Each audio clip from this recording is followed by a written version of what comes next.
नमस्कार, मैं रवीश कुमार। 1 जुलाई को राहुल गांधी लोकसभा में अदानी और अंबानी का नाम ले रहे थे।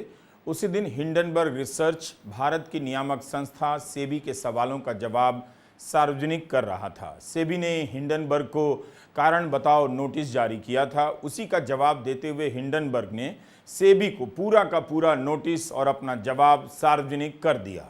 लिखा है कि हम यह इसलिए जारी कर रहे हैं क्योंकि हमें लगता है कि ये बकवास है, पहले से तय उद्देश्य के लिए किया गया है और उन लोगों को चुप कराने और धमकाने के लिए किया गया है जो भारत के सबसे ताकतवर लोगों के भ्रष्टाचार और फ्रॉड की पोल खोल रहे हैं।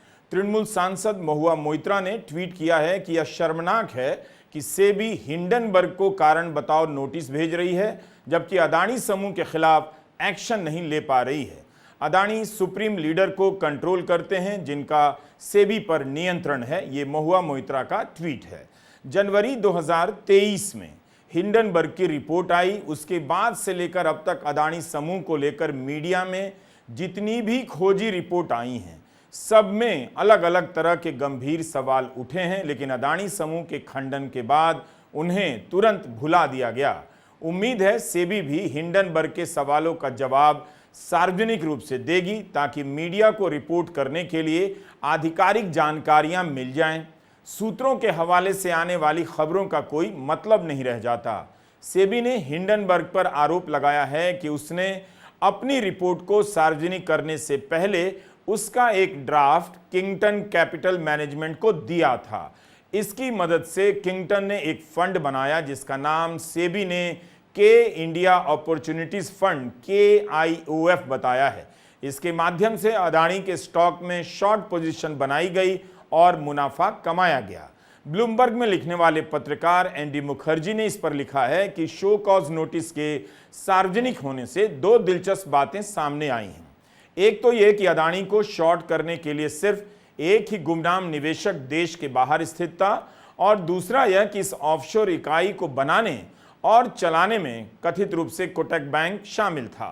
कोटक ने भी अपना बयान जारी किया है। इसी वीडियो में हम आगे भी बताएंगे। सेबी के कारण बताओ नोटिस का जवाब देते हुए हिंडनबर्ग ने सेबी से ही कई सवाल पूछ दिए हैं। जैसे अक्टूबर 2022 में गौतम अदानी ने सेबी के चीफ से 2 बार मुलाकात क्यों की? सेबी ने उदय कोटक या कोटक महिंद्रा का नाम क्यों नहीं लिया, जिसके इस्तेमाल से हिंडनबर्ग के निवेशक ने अदानी स्टॉक को शॉर्ट किया? शॉर्ट करना शेयर बाजार में शेयर बेचने खरीदने की एक अलग प्रक्रिया है। हिंडनबर्ग को मिले नोटिस में कोटक के लिए सेबी सिर्फ KMIL और KIOF नाम का प्रयोग करती है। 2017 में उदय कोटक ने सेबी की कॉर्पोरेट गवर्नेंस की कमेटी की अध्यक्षता की थी। हिंडनबर्ग ने लिखा है कि सेबी द्वारा कोटक का नाम न लिया जाना इस बात का इशारा हो सकता है कि सेबी कोटक को जांच से बचाना चाहती है। हिंडनबर्ग ने यह भी पूछा है कि सेबी मीडिया को गलत सूचनाएं क्यों देती है कि हिंडनबर्ग ने अदानी के शेयरों की शॉर्ट सेलिंग कर करोड़ों अरबों रुपए का मुनाफा बनाया है, जबकि ऐसा नहीं है। हिंडनबर्ग ने यह भी जानकारी दी है कि अदानी थीसिस में निवेश करने वाले निवेशक के माध्यम से उन्होंने $4.1 मिलियन ही कमाया है। अपने खुद के निवेश पर हिंडनबर्ग ने मात्र $31,000 कमाया है। हिंडनबर्ग ने कहा कि उन्हें इस बात की जानकारी है कि सेबी को हिंडनबर्ग के आरोपों का जवाब देने के लिए काफी संघर्ष करना पड़ रहा है। सेबी की दिलचस्पी उन लोगों का पीछा करने में है जो ऐसे भ्रष्टाचार का पर्दाफाश करते हैं। भारत सरकार के आचरण पर भी सवाल उठाया है और कहा है कि सेबी का बर्ताव सरकार की अन्य इकाइयों के जैसा ही है जिन्होंने अदानी के खिलाफ लिखने वाले 4 पत्रकारों को गिरफ्तार करने की कोशिश की और 2 सांसदों को संसद से बाहर निकाल दिया। हिंडनबर्ग ने कहा कि उन्हें पहले से ही पता था कि उनकी रिपोर्ट का विरोध होगा, जबकि उन्होंने विस्तार से और पूरी सत्यता के साथ सारे सबूत पेश किए हैं। हिंडनबर्ग ने कहा कि हमने 106 पन्नों की रिपोर्ट में 720 साक्ष्यों का उदाहरण देकर बताया है कि अदानी ने सरेआम स्टॉक मैनिपुलेशन किया है और दशकों तक अकाउंटिंग फ्रॉड भी। हमारी रिपोर्ट में गौतम अदानी के भाई विनोद अदानी और उनके करीबियों की ऑफशोर शेल कंपनियों के एक विस्तृत नेटवर्क के सबूत दिए गए हैं। हमने बताया है कि कैसे इन शेल कंपनियों में अरबों रुपए घुमाए गए जो अदानी की प्राइवेट और पब्लिक इकाइयों में डाले गए या वहां से निकाले गए। इन इकाइयों में कौन कौन लोग शामिल हैं इसके बारे में कभी नहीं बताया गया। हमने बहुत से सार्वजनिक दस्तावेजों और साक्षात्कारों का हवाला देते हुए बताया कि कैसे देश के बाहर स्थित फंड ऑपरेटरों ने न्यूनतम शेयर होल्डिंग लिस्टिंग के नियमों से बचने में अदानी की मदद की। हमारी रिपोर्ट के कुछ समय बाद अगस्त 2023 में डेलॉइट ने हमारे द्वारा दिखाए गए अघोषित रिलेटेड पार्टी ट्रांजैक्शन का हवाला देते हुए अदानी पोर्ट्स के कानूनी ऑडिटर के पद से इस्तीफा दे दिया। हमारी पहली रिपोर्ट के बाद कम से कम 40 स्वतंत्र मीडिया संस्थानों ने खोजबीन करके हमारी रिपोर्ट में मिली जानकारी की पुष्टि की है और नई जानकारी जोड़ी है। इन रिपोर्ट में शेयर होल्डर और भारतीय टैक्स पेयर के साथ किए गए फ्रॉड के तमाम सबूत हैं। आज तक अदानी ने हमारी रिपोर्ट में उठाए गए सवालों को लेकर साफ साफ जवाब नहीं दिया, हमारे हर आरोप को नजरअंदाज किया और जनरल जवाब दिए गए। अदानी समूह ने हमेशा ही हिंडनबर्ग की रिपोर्ट को सही नहीं माना है, खंडन किया है, लेकिन हिंडनबर्ग ने कहा है कि अदानी समूह के जवाब जनरल थे। उनके सवालों के साफ साफ यानी बिंदुवार जवाब नहीं दिए गए। 1 साल से सेबी इस मामले की जांच कर रही है और जब भी लगता है कि यह मामला भुला दिया गया है, कुछ न कुछ सामने आ ही जाता है। चुनाव के दौरान कोयला कारोबार से जुड़ी खोजी रिपोर्ट आई, जिसके बारे में हमने आपको पहले के वीडियो में बताया भी। 21 मई 2024 को फाइनेंशियल टाइम्स और OCCRP की रिपोर्ट आई कि खराब कोयला बेचकर भारत सरकार से बढ़िया क्वालिटी का दाम लिया जा रहा था। ऐसा कर भारत के शहरों की हवा खराब की गई और अदानी समूह ने बम्पर मुनाफा कमाया। सरकार की बिजली कंपनियों को ठगा गया।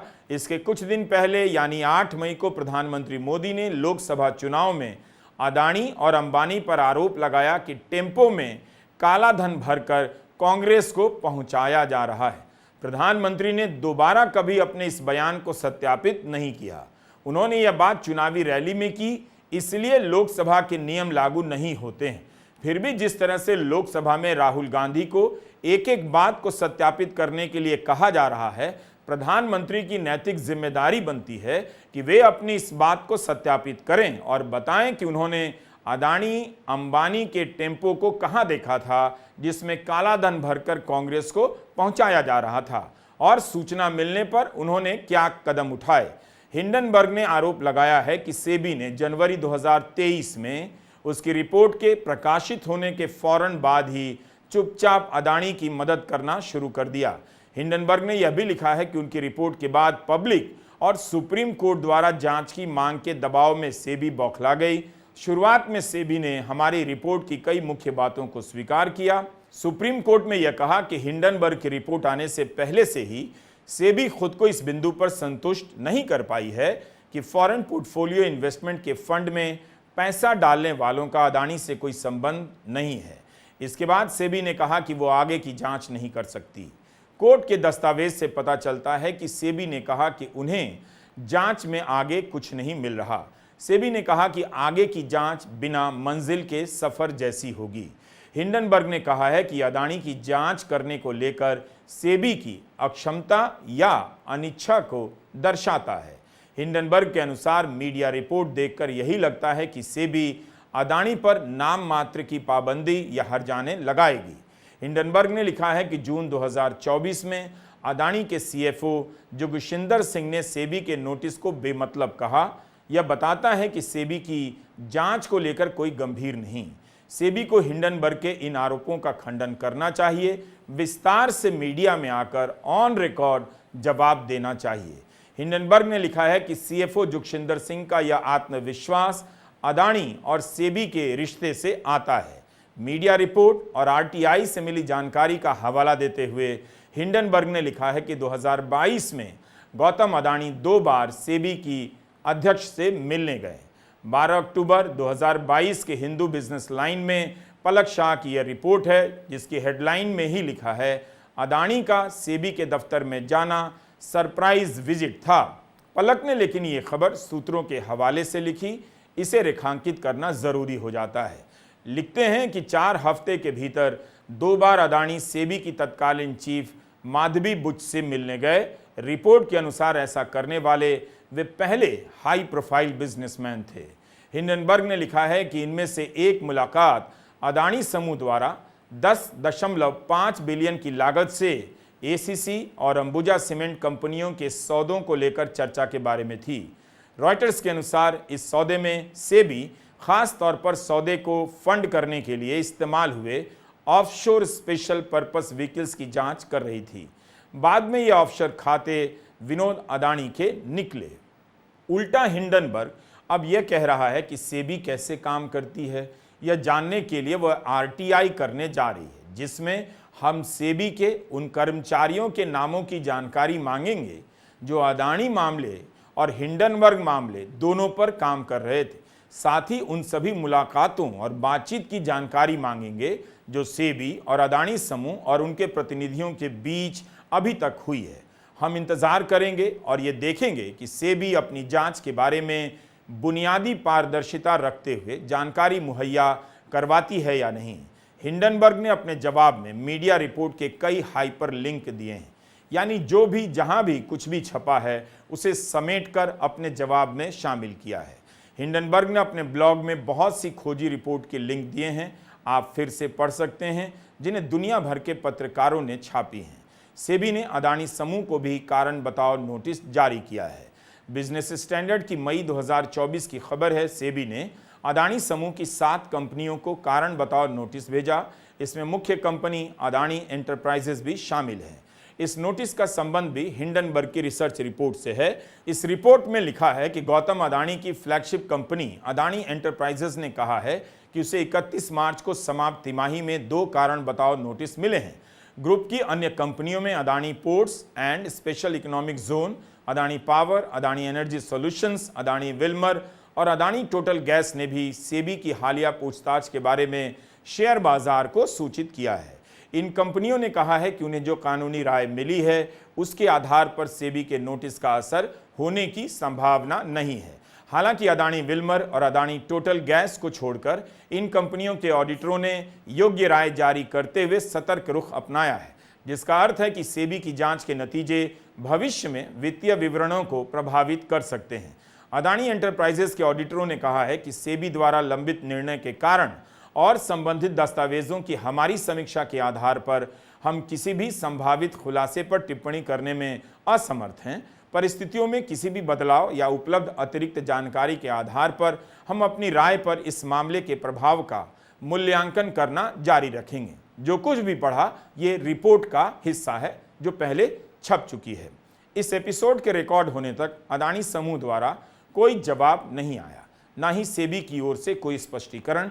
कोटक महिंद्रा की ओर से एक बयान जरूर आया जिसमें कहा गया है के India opportunities fund KIOF SEBI द्वारा पंजीकृत एक फॉरेन पोर्टफोलियो इन्वेस्टर है और मॉरिशस के वित्तीय कमीशन की निगरानी में आता है। विदेशी निवेशक भारत में निवेश कर सकें इसके लिए इसका गठन हुआ। यह फंड KYC के नियमों का पालन करता है और नियामक संस्थाओं के साथ सहयोग करता रहा है। Kotak Mahindra international limited KMIL और KIOF यह स्पष्ट कर देना चाहते हैं कि हिंडनबर्ग कभी भी हमारा क्लाइंट नहीं रहा और ना ही उसने कभी फंड में निवेश किया है। फंड को इस बात की जानकारी नहीं थी कि हिंडनबर्ग उसके किसी निवेशक का पार्टनर है। KMIL को फंड के निवेशक से इस बात की पुष्टि प्राप्त हुई है कि निवेश किसी और के नाम पर नहीं किया गया था, उसका खुद का ही था। हिंडनबर्ग ने सेबी पर अन्य आरोप लगाए हैं। लिखा है कि सेबी ने अपनी जिम्मेदारी से मुंह मोड़ा है, निवेशकों को बचाने की बजाय फ्रॉड करने वालों की रक्षा के लिए ज्यादा काम किया। इससे भारत की हर पब्लिक कंपनी को मैसेज जाता है कि अगर आप अपने स्टॉक ऊपर चढ़ाना चाहते हैं तो अपने भाई या किसी रिश्तेदार से कहिए कि विदेशी शेल कंपनियों का साम्राज्य खड़ा करके आपके स्टॉक मजबूत कर दे। ये बेहद गंभीर आरोप है। सेबी ने अभी तक ऐसी जांच नहीं की है कि हिंडनबर्ग के आरोपों को आसानी से खारिज किया जा सके। आज तक इस मामले में कोई ठोस रिपोर्ट नहीं आई। हिंडनबर्ग ने लिखा कि अदानी पर लिखने बोलने वाले पत्रकारों पर कार्रवाई की जाती है। कहा है कि कंपनियों को संदेश जा रहा है कि फ्रॉड से मिलने वाला मुनाफा सेबी की जरा सी डांट से कई गुना ज्यादा फायदेमंद है। हिंडनबर्ग ने यह भी कहा है कि उनकी जानकारी के अनुसार इस तरह का फ्रॉड करने वाली अदानी अकेली कंपनी नहीं है। निवेशकों के लिए संदेश है, आपको फ्रॉड से कोई खास बचाव नहीं। जिसके पास पैसा है उसके लिए भारत में कॉरपोरेट गवर्नेंस मिथ्या है। इस पूरे मामले पर पत्रकार सुगता घोष ने इकोनॉमिक टाइम्स में लिखा है कि अब यह कहानी अदानी से आगे जा चुकी है। अब यह हिंडनबर्ग और सेबी के बीच की लड़ाई बन गई है जो पब्लिक में सबके सामने हो रही है। शायद सेबी ने चाहा होगा कि यह मामला चुपचाप खत्म हो जाए, मगर पूरी कहानी फिर से हमारे बीच आ खड़ी हुई है। हिंडनबर्ग को इस बात का विश्वास है कि वो सेबी के अधिकार क्षेत्र से दूर है, इसलिए उसने वो किया जो भारत की कोई इकाई कभी नहीं करती। उसने सेबी के नोटिस को पब्लिक कर दिया। घोष लिखते हैं कि ना तो हिंडनबर्ग कभी सेबी के खिलाफ आरटीआई में कामयाब हो पाएगा और ना ही सेबी नोटिस के अलावा कुछ कर पाएगी। इसलिए जो हो रहा है उसमें प्रदर्शन ज्यादा है, दिखावा ज्यादा है। लेकिन इस सब के बीच अदानी समूह को अब किसी बात की फिक्र नहीं लगती। उसके स्टॉक फिर से ऊपर आ चुके हैं और उसकी कंपनियों में विदेशी निवेश बढ़ने लगा है।